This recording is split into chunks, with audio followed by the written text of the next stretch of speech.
All right, hello, all you empathetic and wonderful humans. I'm back to talk to you today about putting ourselves in other people's skin and walking around in it, or walking a mile in other people's shoes, because that is our focus for the month of December. So I want to review what we talked about last time. The basic idea is that we get to a point in our lives where we can imagine what it is like to be somebody else. We can put ourselves in their shoes, put ourselves in their skin and walk around, and that will help us be better in relationship with other people, get along with other people better, and be able to work with other people in a more productive fashion. That's the general idea. So last week I told you that there are levels of doing that. They start off kind of easy and they get harder as you level up. So last week the idea of putting ourselves in other people's shoes was basic courtesy. There was the example where I was walking to the door and my hands were very full, and the first one, my husband, did not open the door for me. He just bolted on through there because he was hungry and wanted to get to his breakfast, and he did not put himself in my shoes. The second one, obviously he saw, oh look, that girl's got a lot of stuff in her hands. Probably is hard to carry all that stuff. She might need somebody to open the door for her, so wait, I'll do that. That was the example in which he put himself in my shoes. So hopefully over the past week, you've been practicing that base level 1, putting yourself in other people's shoes, looking for opportunities to be courteous, looking for opportunities to be helpful, and taking advantage of those opportunities. Other examples of that basic level courtesy are things like you're in line at the grocery store, you notice that the person right behind you only has a pack of gum, and you have 5,000 items in 2 separate carts.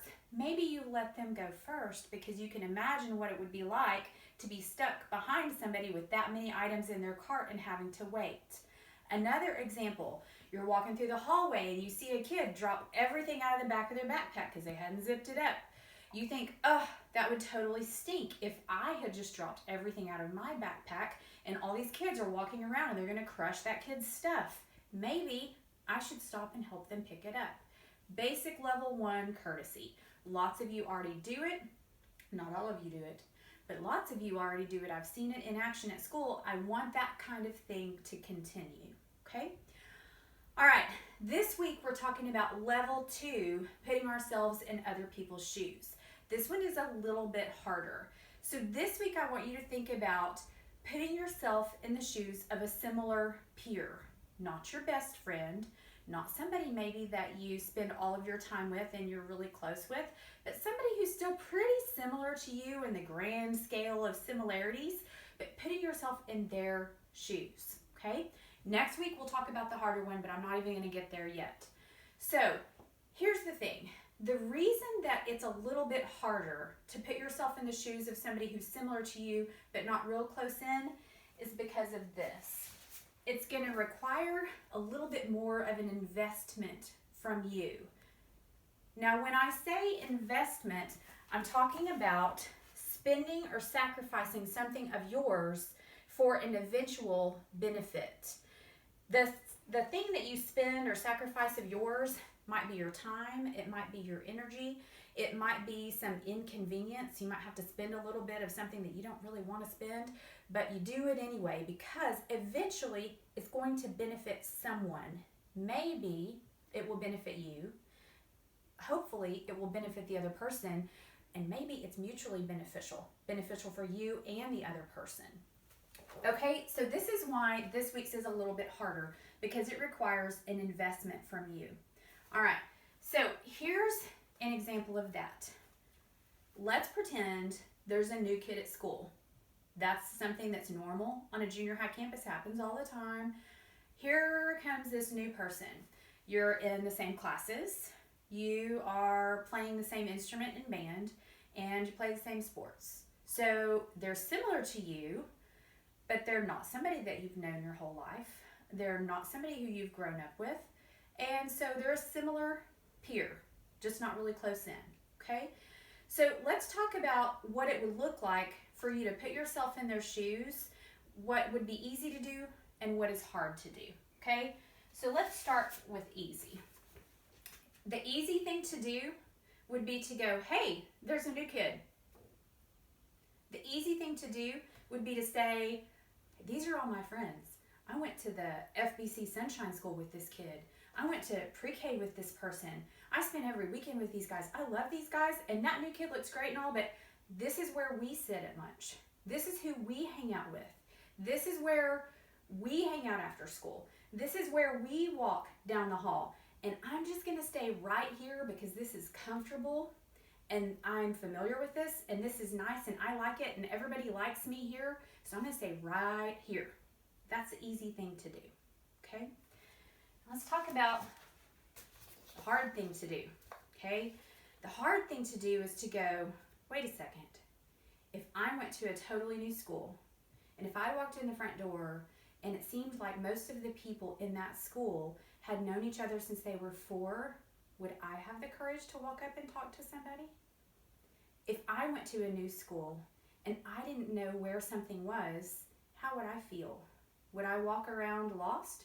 Or would I have the guts to ask somebody who looked friendly? Wait a second. If I went to a new school, how would I think, or what would I feel when I walked into a cafeteria and I didn't have a place to sit? Where would I go? Who would I sit by? These are the kinds of things that are a lot harder to do. But these are the things that you do when you're in the habit of putting yourself in somebody else's shoes, thinking about their experience, pretending as if it were you, and then letting that guide your decision making and your behavior. This is easy. Everybody does this. Everybody can do this. This is hard. Not everybody does this. Not everybody wants to do this.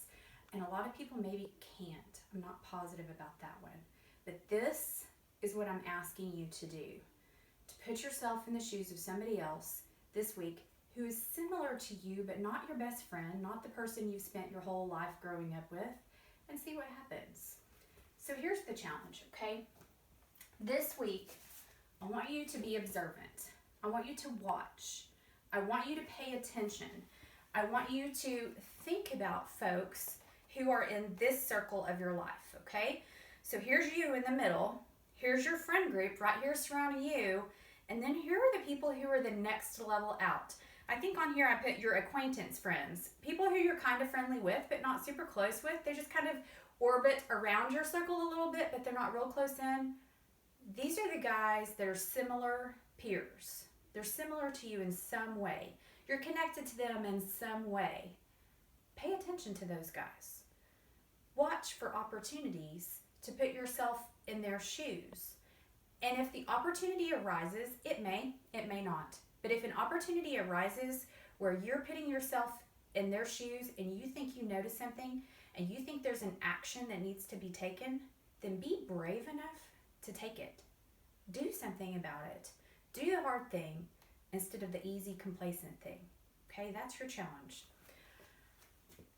The other challenge that we've got going on that I want to remind you about is the door decoration. Y'all are supposed to be talking your Tiger Time teachers into letting you decorate your Tiger Time teacher's door, and you're supposed to decorate it in the theme of walking in somebody else's shoes or climbing into somebody else's skin and walking around in it.